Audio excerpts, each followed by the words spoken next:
For those that didn't see it, or maybe you did, you want an update, I do have some more information. We can talk about what happened with the bomb squad being called out to our studio last night before the Timcast IRL show.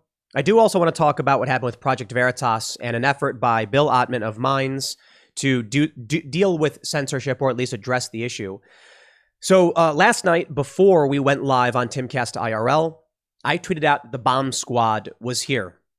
This was not a swatting. This was, we had called the police for a security incident, but it was related to the swattings. We've been swatted 6 times. Now, the reason why I think it was important to mention and do these updates, as much as I really don't like doing it, is that I have several concerns. The first is newsworthiness, the culture war. I'm somebody who talks about cultural issues, cultural politics, the Civil War, whatever you want to call it.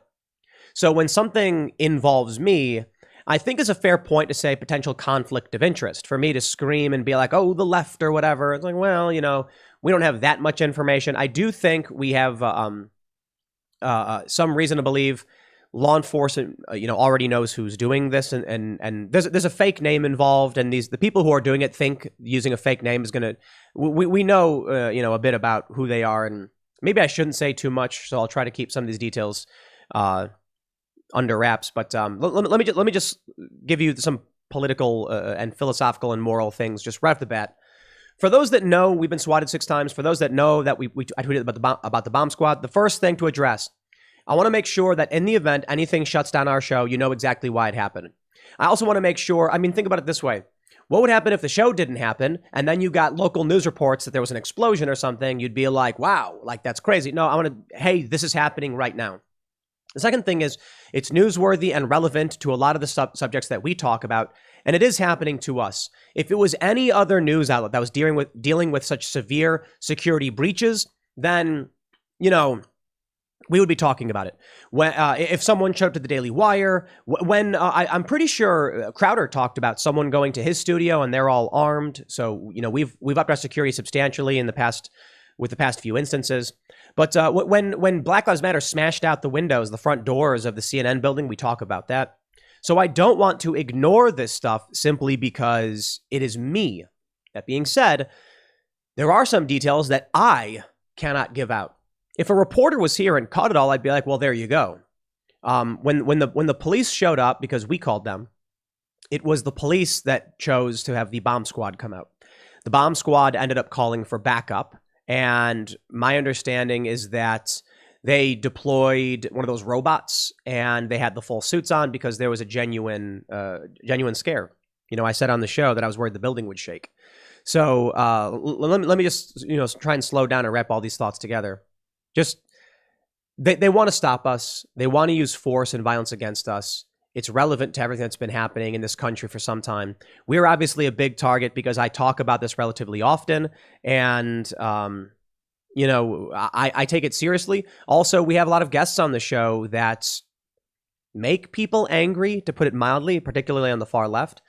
We've got a lot of new information, and I can give you some basic updates on everything that's been going on, but I have to keep some of these details under wraps. And again, I also want to talk about what happened with James O'Keefe because I think it's relevant, and I don't think it's not related in the sense of like these direct instances, but it's related in the sense that they're trying to silence us and shut us down. So, in light of all of that and my personal views on this, I'll just say I absolutely recognize when people say talking about it can make it worse. I don't know how to deal with that. It's true, out of sight, out of mind. But do we sit back and have people just do this to us and say, well, if we'll just keep our mouths shut? Do we speak up and say, here's what's happening? Well, I think there's a fine line. I remember seeing a bunch of these feminists on Twitter, and they're constantly posting what they get in their DMs. Like, look at these mean people being mean to me. And I'm like, you realize that's what they want you to do. They want you to tweet this out. And they're like, yeah, well, I will not remain silent. And I'm like, dude, they're DMs calling you ugly, okay? I get messages like that all the time. Perhaps my threshold is different from many of these online feminists. When I get nasty emails, whatever, I just ignore it. I don't know. It doesn't mean anything to me. When we get actual security breaches, swattings, or otherwise, that's physically impacting what we're doing, that's a little bit different. This is much more relevant because these are serious federal crimes. When you send nasty words to someone on Twitter, you've broken no laws. If you do it too much, maybe they'll say it's disorderly or harassment or something. In this instance, my understanding is Feds are involved. I didn't directly speak with these individuals, but my understanding is the feds are involved, and it involves multiple states at this point. I've mentioned this before, and that's one of the reasons why I do want to talk about it. And I do want to give as much information as I can about it. We're not talking about me saying, like, somebody said mean words to me, somebody, came up to me and yelled at me. No, we're dealing with federal authorities showing up, bombs, these bomb suits and robots and all of this stuff, and a genuine fear as to what's happening. I can't talk about what exactly happened with the security breach because it could compromise an investigation. I have no privy to information for the most part. I should say this. I have not spoken with law enforcement. Outside of, can we film this? No. Okay. I don't know where they're at with their investigation. I don't know what they've discovered. I do think they've uncovered some information. But last night, an incident occurred that resulted in us making a phone call to the local police, who then responded with the bomb squad. The bomb squad arrived and called for backup. This is around, I believe, 7:30, just before the show. And I was told, because I went up to do the show, that a robot was deployed. I was told that there were federal investigators involved and that they're working on the case because it is all related to all of the swattings. We were swatted 6 times this year. They're all different. I believe 2 of the 6 may be related, and then 4 seem to be separate individuals who are doing this, which is, again, a fair point to say. We've had people say talking about it makes it worse. I want to let you guys in on a secret, huh? How about this? There have been other instances that we have not talked about. We have had other security issues we have not talked about. We've had some minor ones where we're like, that is frustrating and annoying. We've had slightly more serious ones, and we don't talk about it.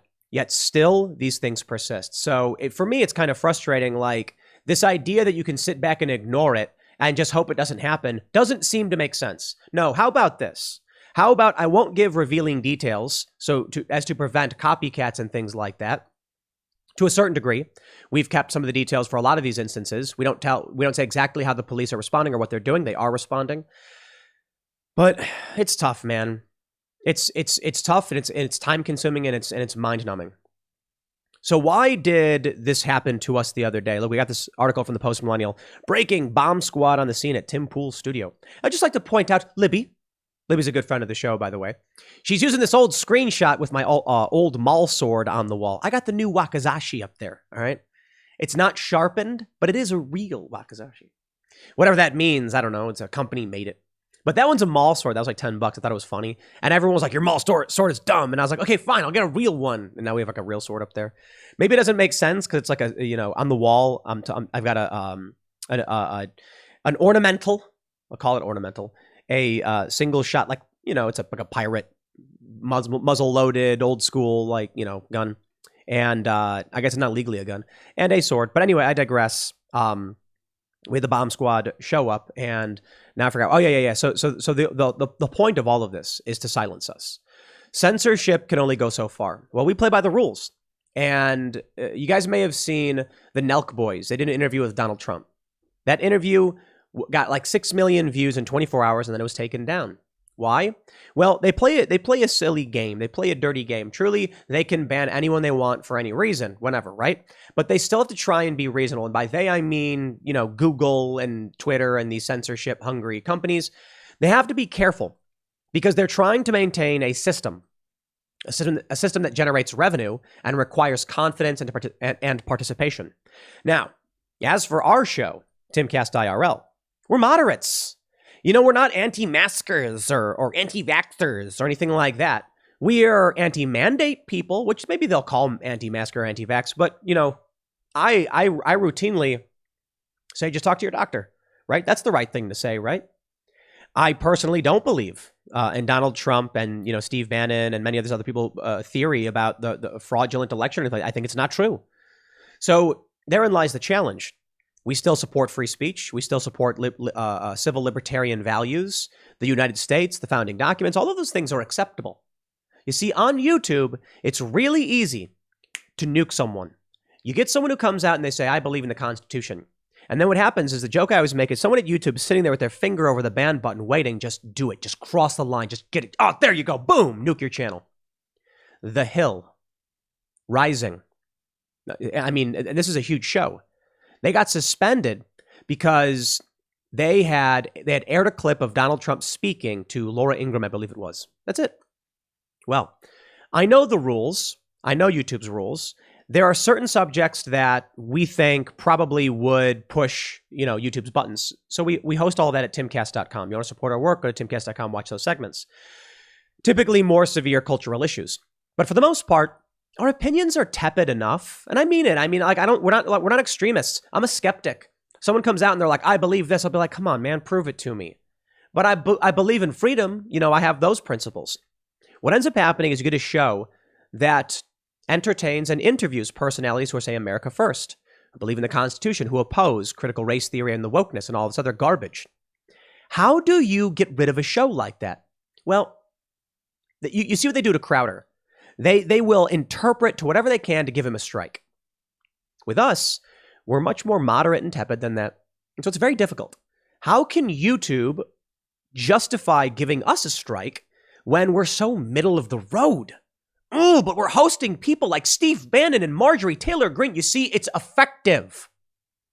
There are people who get mad and they say, you should just say everything and then get banned. And I'm like, that's so weird, man. You should leave YouTube. I'm like, we're on a major social media platform getting like 1 million. What do we get? Almost 1 million views per day on this show.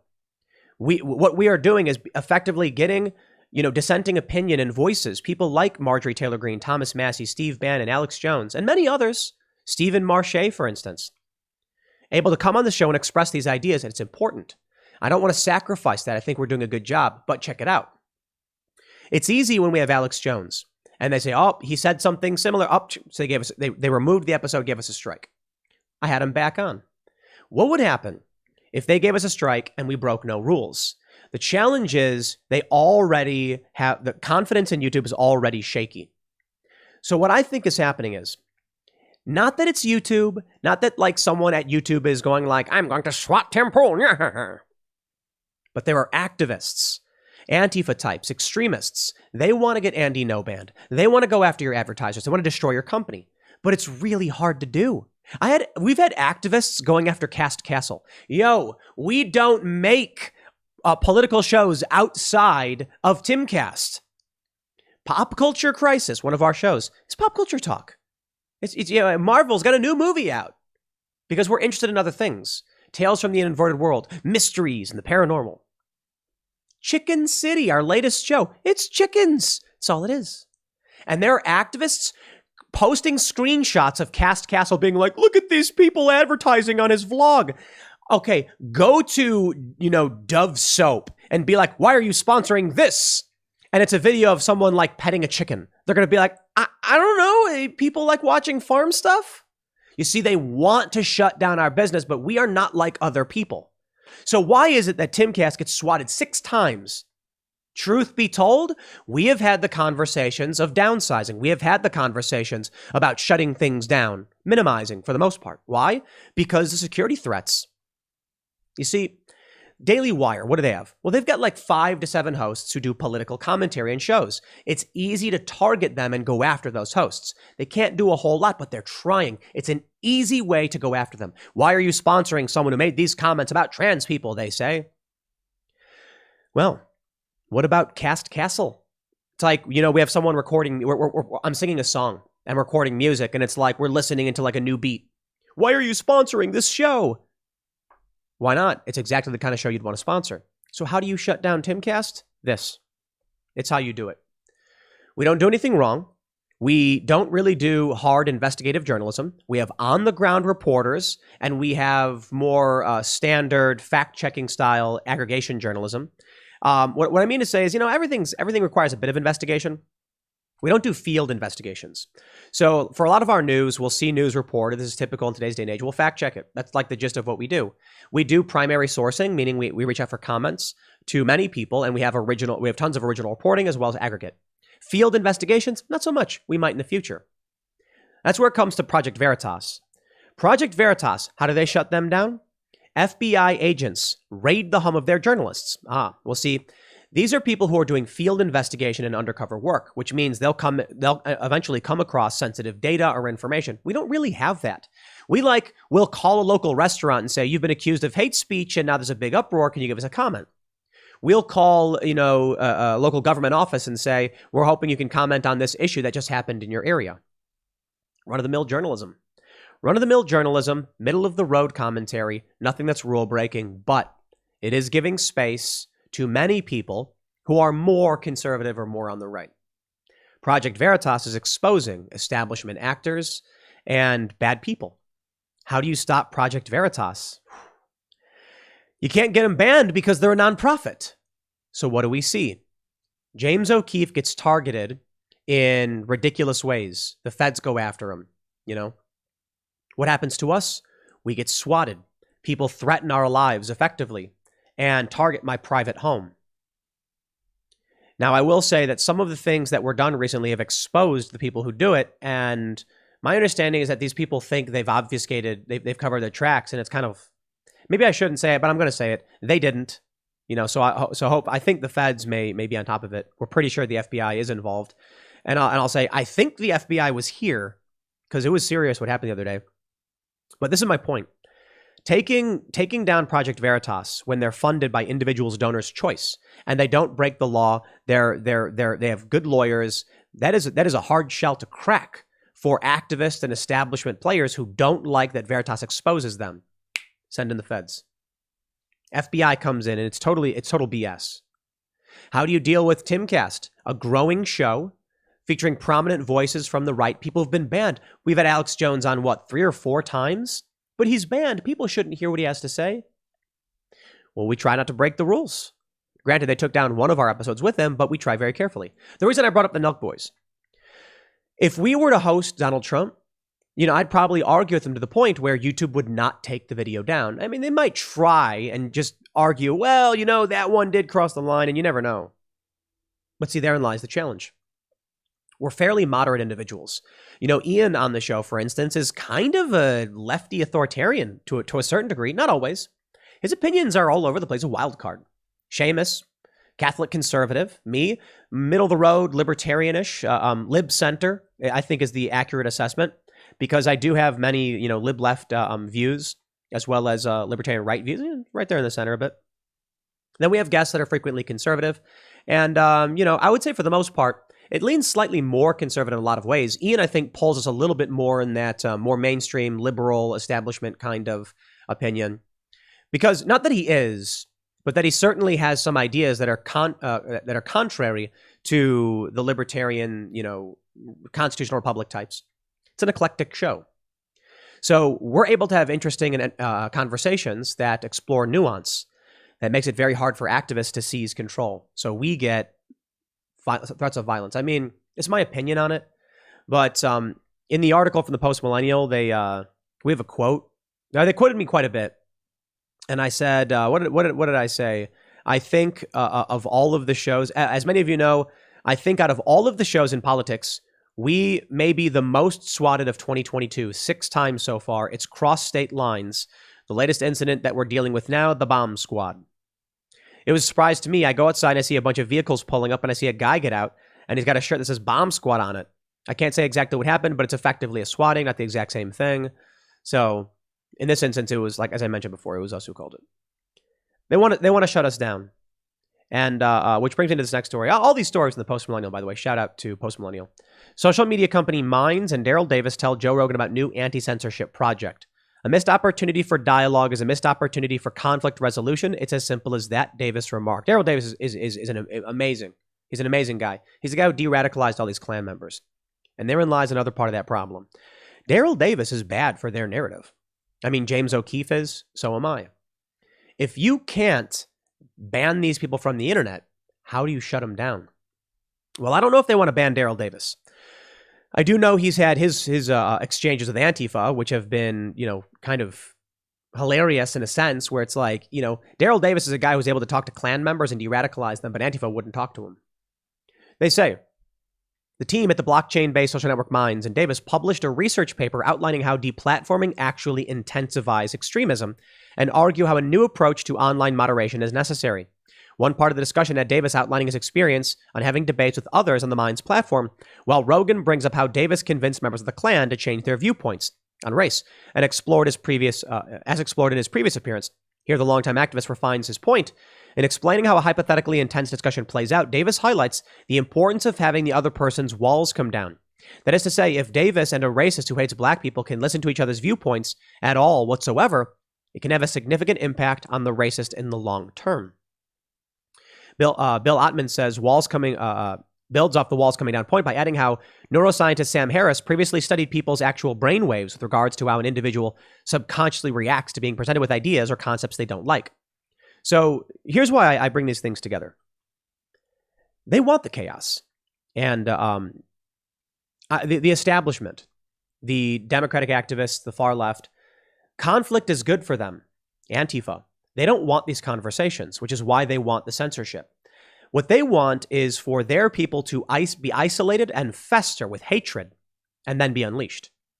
But what happens when you take a Trump supporter and you take a Democrat and you remove their iconography, symbolism, and just have them stand next to each other as regular people and watch a problem? You take a Trump supporter, you take a Democrat voter, and you have them walk down the street together with no information about each other, and then have them come across a man being racist. Both of them will get angry. But what happens if you separate the two? The Democrat person's going to be like, that racist person must be a Trump supporter. Or they'll make that assumption. These two people can come together, both condemning racism, and then be like, hey, wait a minute. You're the other side. Maybe we agree on a lot of things. Now, it's difficult in the long run because people associated with what they call the right tend to know what the left believes. People associated with the left don't know what people called the right tend to believe. And then what ends up happening is a lot of people on the right are like, look, I know that these Democrats think these things. I disagree with them. They don't know what you think. And there's the issue. How many people have, I can't tell you how many people have said to me, you made me like Steve Bannon. And that's it. Marjorie Taylor Greene. Marjorie Taylor Greene was demonized and called crazy. And I have a bunch of people who are even conservative who are like, I thought she was nuts. She comes on the show and she speaks articulately. She expresses her ideas. And then she says that she actually forces Congress to do her jobs. And people are cheering for her all of a sudden. How do you stop that conversation? It breaks no rules. The swattings. So I'll level with you guys. Part of me just says it would be so easy to stop trying to deal with any of this. Wind everything down and just live a relaxing life. Truth be told, before I had, when I had only 100,000 subscribers on YouTube, and I was getting 25,000 views per day. That's it, 25,000 views per day. I was making good money. I was making upper middle class money just off of 100,000 subscribers. No real big sponsors. This was like even before I had any sponsors like Virtual Shield. I was making enough. I had my apartment. I'd play video games and go out and skate most days. And then I would do one video for 10 or 15 minutes and it funded and paid for everything. Seriously. But I decided that I had to work more and do more and strive and have an impact and help make things better and just work as hard as I possibly could. And I did. Now the company's big. We have 30 plus employees. The revenue is substantially higher. Truth be told, if you just look at our stats, you can tell it's in 7-figure range.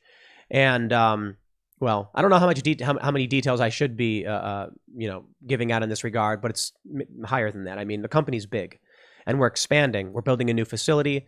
And if we keep doing this, we have a chance of actually making a serious and positive impact. It's hard to stop. Our momentum is growing with your support, especially those over at timcast.com. But my point is, sometimes when you deal with this incessantly and people tell you, look, when you have the bomb squad come to your house, they say, unfortunately, you have no choice but to ball it up, go sit in the corner and accept that these people are going to do these things to you and you can't talk about it. And I'm like, no, I don't want to talk about it. I want to talk about it. It's tough. It is. So part of me does say, maybe I go mountain biking, go snowboarding, go skateboarding. Maybe I just, go back to one small, short 10-minute update per day, accept an upper middle class life. I'm not driven by money or anything like that. I don't know. It's irrelevant. Mo money, mo problems is true. Don't get me wrong. Mo money solves basic problems, all of them. No, seriously, it does. But I don't do any of this work because I was driven by money. If I was driven by money, I would have stopped doing it a long time ago, because certainly at this point, there are easier ways to make money than risking my life and causing all these problems. Well, I'm not going to do it. The conversation we had the other day was, if we stop or deviate in any way, we just tell these people that they win. I won't tolerate that. Screw them. Work is tough. It's frustrating. It's hard. I hope that it's having a serious positive impact. And I think it is. And I think that's why they come after us. So maybe once this all wraps up, I can give you the full details and break down step by step everything that's happening. But I'll just put it this way. The feds are involved. That's my understanding. And cross state lines, it's very, very serious. And a lot of misinformation out there. But the people who are doing it, they think they're covering their tracks. They're not. Put it that way. If you think you can pull these things, I'll tell you this, man. The capability of the feds to track stuff down is stronger than most of these people realize. Most of these, I'll leave it there without giving out too much details. But we'll keep doing our thing. We're not going to back down. I appreciate you guys hanging out for this stuff. I'll leave it there. Next segment's coming up at 4 p.m. over at youtube.com/Timcast. Thanks for hanging out, and I'll see you all then.